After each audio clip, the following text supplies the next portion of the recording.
I don't expect sympathy. Hell, I probably don't even deserve to write this. But I need to say it somewhere. I need someone, anyone, to know what I've done. Because it's getting harder to breathe under the weight of it. My name's not important. I'm 38. Married for almost 10 years. 2 kids, decent house, a wife who still kisses me goodbye in the morning. From the outside, I'm a cliché of suburban stability. The kind of guy who waves at the neighbors while mowing the lawn. But I'm living a goddamn lie. It started 4 years ago during a work trip to Seattle. A layover turned into an overnight delay, and I met someone at the hotel bar. Her name was Mira. She was funny, blunt, and absolutely uninterested in small talk. We ended up sleeping together. I told myself it was a one-time thing, a mistake, but I also gave her my number, and she used it. First, it was just messages. Then more trips, some intentional. I started booking flights with longer layovers. Found reasons to be in her city. She wasn't like my wife. Mira didn't ask about my job or the mortgage or when I'd finally fixed the leaky faucet. She made me feel like I still had something left. Some version of me I'd lost. It got serious faster than I expected. Mira got pregnant. She wanted to keep it. Said she didn't care about my situation. She didn't want child support. Just honesty. I gave her everything except that. I kept lying. To her, to my wife, to myself. Now I have a 3-year-old son on the other side of the country. His name is Toby. He looks like me when I was a kid. Same stubborn eyes. Same weird cowlick. When I visit, I tell people it's for clients. I take him to the park. I push him on the swings. I hold him while he falls asleep. I pretend I'm his full-time dad for 72 hours before flying home and kissing my daughter goodnight like I wasn't just playing house with another family. My wife doesn't know. Mira says I should tell her. She says Toby deserves more than a ghost of a father. And she's right. But every time I try, I look at my daughter. My wife's face. The life I built. And I go silent. I'm too much of a coward. But something's changing. My wife found a hotel receipt last week. Portland. I told her it was a conference. She didn't believe me. She didn't say anything. But she looked at me like she was seeing through skin and bone. Like she knew something was rotting inside me. I think she's going to find out. And I don't know what I'll do when she does. The thing about lying is, it's not like a clean cut. It's more like a leak. You patch it up, fast, sloppy, and pray it holds. But it never does. It just spreads, seeps into everything. And eventually you drown. After my wife found the hotel receipt, something shifted between us. Subtle but undeniable. She didn't confront me, not directly, but she stopped asking about my trips. That was the worst part. The silence. The absence of suspicion. It felt surgical.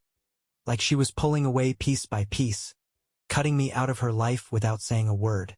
I still went to Portland last weekend. Toby had a fever, and Mira was overwhelmed. She didn't say it, but I could hear it in her voice. Panic, exhaustion, the kind of raw emotion that hits when you're doing everything alone. I couldn't stay away. When I held Toby, his skin was hot and clammy, his little arms limp around my neck.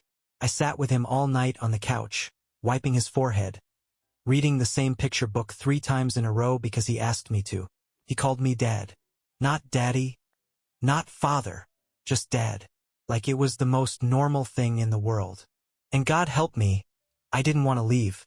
Mira didn't say much that morning. She made coffee. She watched me pack. Then she said, "You're going to lose everything." I didn't argue, because she's right. The flight home felt like a funeral. I sat in 14C staring at my reflection in the window, wondering what the hell I've become. I'm not even sure I love Mira. I don't know if I love anyone anymore. But I love Toby. That part's real. And I'm terrified of what that means. When I got back, my daughter ran to the door like she always does. Hugged me like nothing was wrong. But my wife. She stood in the kitchen, arms crossed, eyes tired. She didn't ask how the conference went. She didn't say anything at all.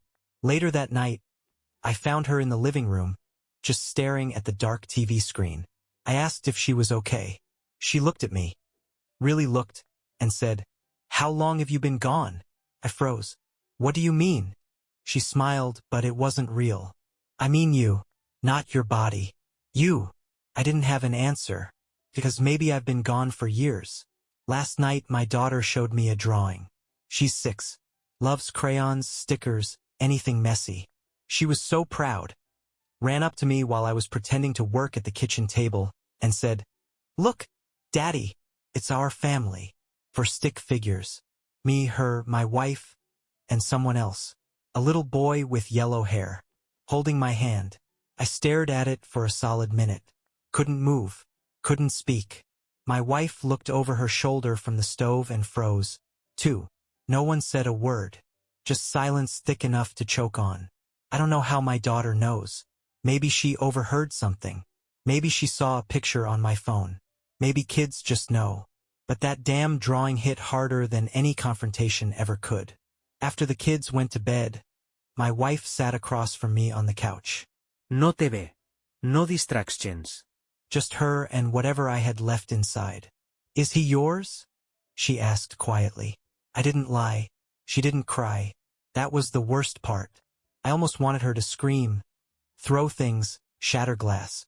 But she just sat there, staring through me, like I'd already disappeared. "How long?"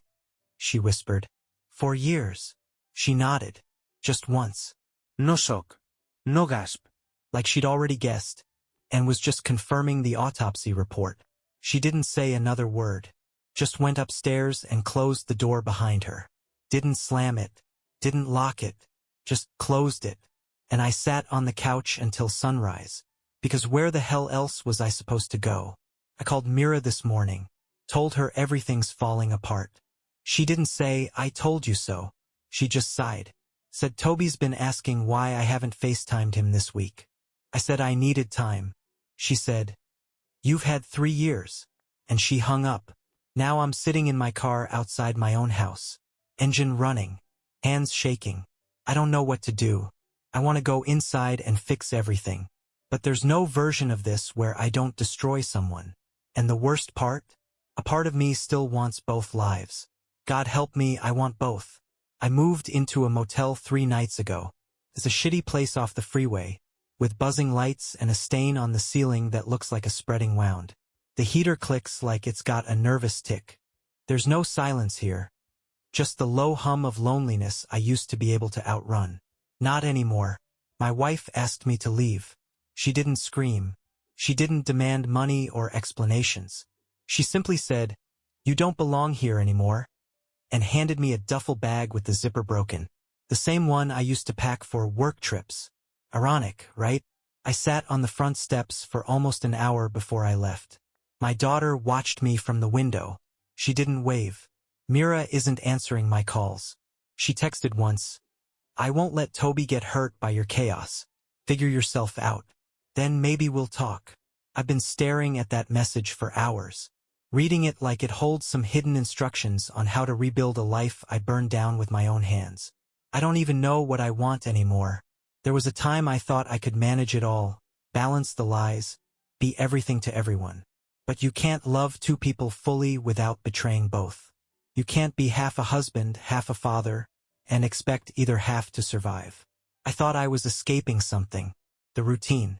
The dull ache of responsibility. I told myself Mira was an outlet, a spark, a second chance at youth or meaning or whatever pathetic excuse I needed. But it wasn't freedom. It was numbness. And now the feeling's coming back. And it hurts like hell. Today I called my daughter from the motel. She picked up, but didn't say anything. He whispered, "I'm sorry." She whispered back, "Are you still my dad?" I couldn't speak. Not right away. I wanted to say yes. I wanted to say always. But I've lied so much, I don't trust the sound of my own voice. Eventually I said, "Yes." And she said, "Okay," and hung up. I stared at the ceiling after that. Watched the stain spread just a little more. There's no home left for me. Just echoes of one life I ruined. And another I was never brave enough to fully choose. I don't know what's next. Maybe this is it. Just me, motel lights, and the weight of everything I pretended wouldn't catch up to me. But it did. And now I live in the aftermath.